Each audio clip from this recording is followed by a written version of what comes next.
Okay, here we are. We've completed the foam and we've carved out the rocks at least to a level, so it's good enough for the time being. So if the train comes off the track, it's not going to fall on the floor.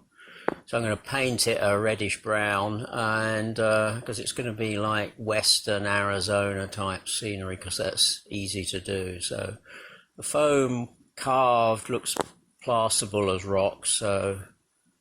And the whole thing, laying the foam, cutting it and to shape, is taking about 6 weeks, so not too bad. And the next stage is to, where it's bare wood, is to do a station and a yard. And there we are. Part of that's going to be two-way line there. So, okay, let's go and have a look at some other bits.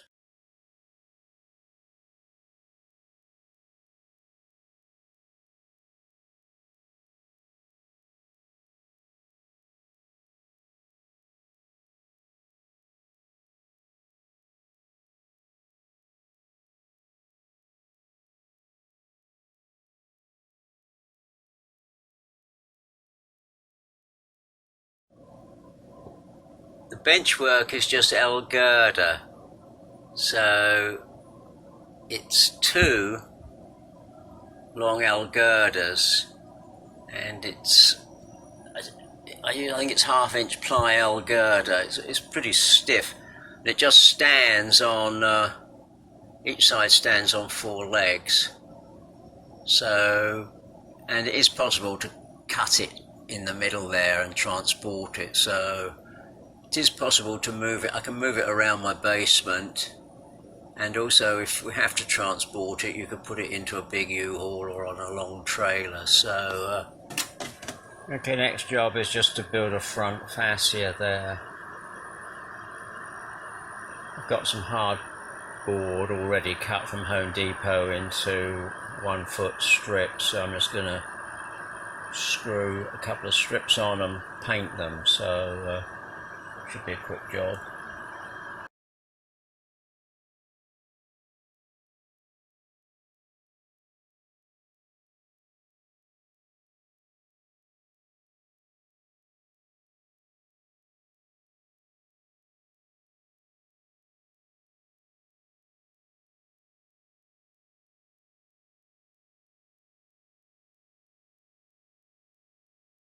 November the 11th 2020, so let's just see what progress has been made. So I've done a quick fascia on this side of the layout, so it looks a lot better.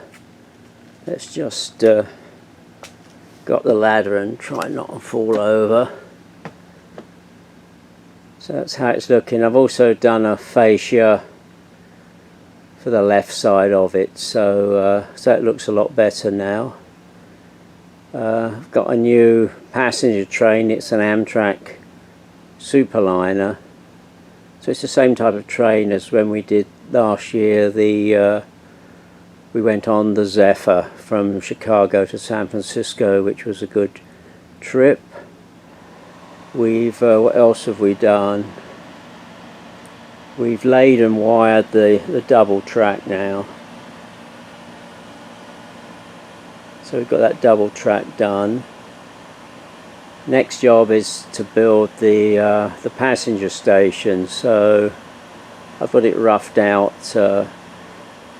Just going to use some pieces of poplar from Home Depot that are 2.5 inches wide and 1/4 inch deep. So they, I think, will work well as a platform, and they're very fine grained, so you have to just paint them grey, and I think they'll look half reasonable. Next thing to do is we're going to build the passenger station, so we're going to lay all that track. I've got Walter's Union Station kit, so that's going to be built at the end of the passenger station on the far side. And we're going to get some electric turnouts. So I want to operate the layout from one place. So I don't want to be walking all around. So the key thing is we need an electric turnout there, and then we're going to put them on the main line, so I'll show you those later. So it's coming along. This says my first passenger train. It's the Great Northern Empire Builder. I don't believe it ever went through desert scenery, but who cares. I've also just ordered an Amtrak Superliner, so those will be my two trains for a while. So see how it goes. I know it runs. I've got it all wired for DCC, so I know the train runs and everything. So hopefully it'll still run after I've done all this scenery work.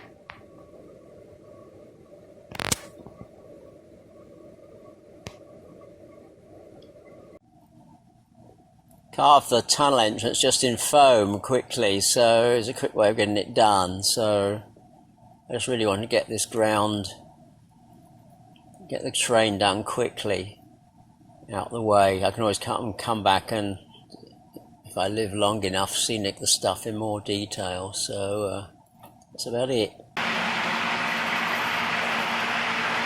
The canyon rocks came out quite well. I just cut them out of insulation foam. I think they could be quite good once got some paint washes on to give some texture and also some water effects in the river. That would be good. Yeah, the Empire Builder coach looks quite small compared with the Amtrak two-level Superliner. Need to put it correct. But that's about it. It's fall out there, so quite nice looking out. I want to operate the layout from a single place. I don't want to be walking around, and I'm not interested in operations, so I want to be able to see all the layout from one place. I'm going to build some, the backdrop I'm just going to make some, I think, blue sky, and there'll be removable screens. They'll probably just be on some casters, so I can just wheel them to the edge of the network, edge of the layout, and then so if I need to get at the layout I can just move them back, so that'll be nice and simple and flexible. Yeah, I've just laid out the I took a couple of coaches, and I think this poplar will work well as a platform. Looks about the right size, so, and spacing. But the rest of it there will be a yard, and over here, don't know what's going to be here. It had an engine terminal for the track plan I use, so I might do something like that, but that won't be this year. What have we got for control? So I'm using model rectifier MRC Prodigy for the DCC, so I've got a single throttle here. I've had both just see a single throttle. I've had both trains running on the single throttle on different addresses, but it's a bit of a pain and it's easy to get confused because you have to keep changing the address of the loco. So I've got an order a Wi-Fi adapter for the base station. I'll be able to then just use an iPad to control the locos, so that'll be a lot simpler. So we have laid this double track here, so it's a good passing track when I'm operating both trains. And this will be one of the turnouts to put a switch, electric switch on. And also I'm going to put a electric switch on this turnout. I'm using Peco turnouts, which work quite well. They've got a spring, so you can just flick them with the finger like sort of that, and they hold in place. So for the yard, for the areas I can reach, I'm just going to have a finger flicking, so it works like here. Just flick it. Oops. Flick it. That works quite nice. So far the track's been very reliable. No derailments, no electrical problems on the DCC. I've got a 12 gauge wire bus that runs under the network, and then 22 gauge feeders. So I've got it feeding into about 6 places on the track at the moment, so that all seems to be looking good. So let's go and have a look at the Amtrak train. It's about 16th of November 2020. I've got the station tracks laid now. So they're long enough for probably at least 8, probably 10 coaches. And we've got all the turnouts in place. All went together pretty easy. Main thing with the turnouts is not to avoid any sharp S's. I had to put in one place like a 4-inch straight to avoid things. I've got DCC control, so I'm using MRC, seems to work good. So here's the original throttle I got. There's also a Wi-Fi unit, so there's a little free app you can get for an iPad, so you can control it from the iPad, which is good, and it's got things on here, you can label the lights, and so like there's a bell. Hear the bell? All good fun. So let's see for the trains. What's going on? To add here's the terminal blocks for the wires. So I've got 3 separate buzz wires at the moment, and you can see here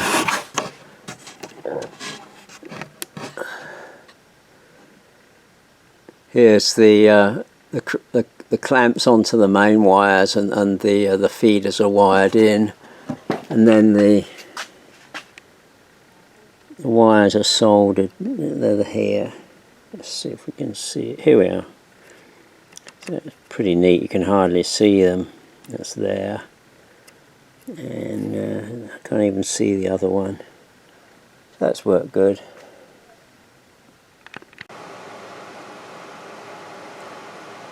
For the wiring, I've used this TIC plus NN, so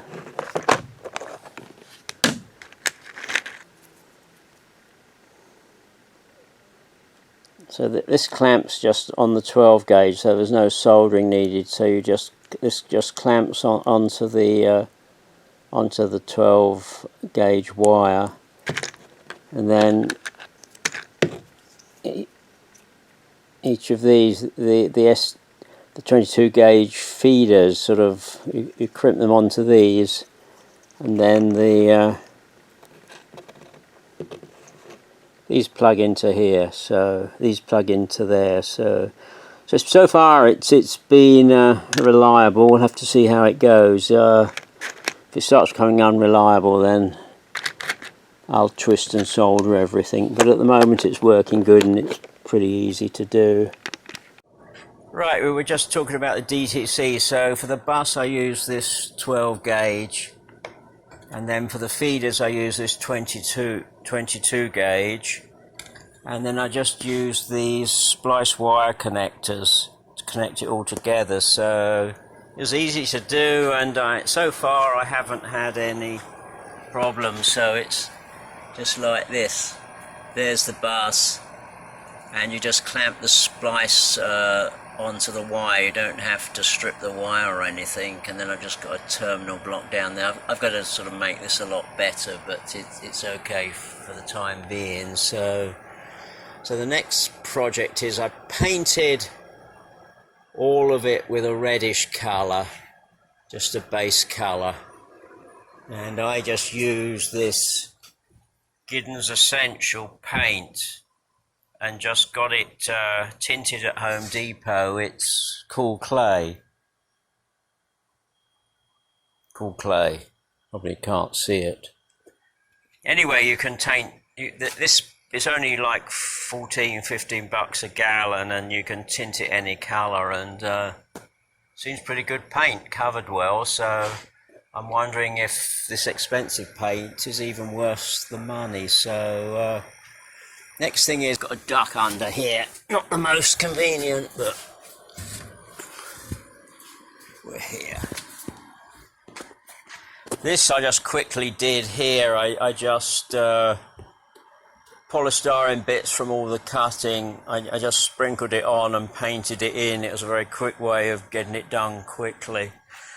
And for the whole, any of the gaps between the foam and also the road bed and thing, I just used sort of a grey colour grout, sealant grout. It was just in one of these squeezy type tubes.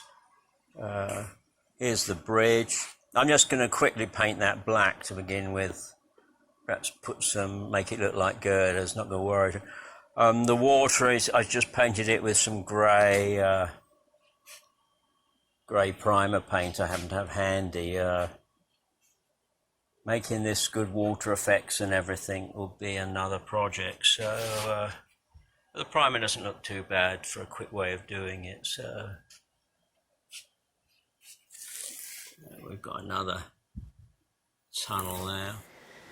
Okay, so I've got the switch machine wired. I've just used 22 gauge wire and just soldered it to the solenoids, and you can see it goes through the center pin and just clips to the track. So pretty simple. And then I've got some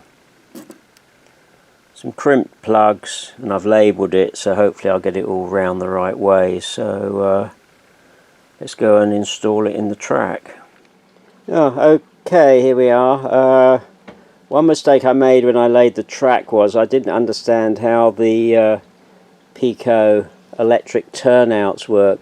I assumed they were similar to the switch machines were similar to the Atlas and that they worked from the side, but they don't. If you look here, there's a hole in the middle, and let's see, here we are. There's a hole in the middle that works the switch machines, and they're sprung, so they just sprung either way. These very little holes at the sides are very small, and I tried using one of those and it broke, so we need to use the middle hole. On one of them I actually just drilled a hole in the wood and mounted it below the wood, but it's difficult to align. It was difficult to do, and that turnout was easy to get to. So on this one I actually sort of decided it'd be a lot easier just to take the here it is, just take the turnout out. So I slipped the joiners back, and I've used okay, not the most professional test rig, but it'll do for now. So for power I'm just using an old Bachmann DC controller from a now defunct N-gauge railway, and it's got 16 volts AC output for accessories, so that's exactly what these Peco turnouts need. So you see the turnout there, and if we give it a little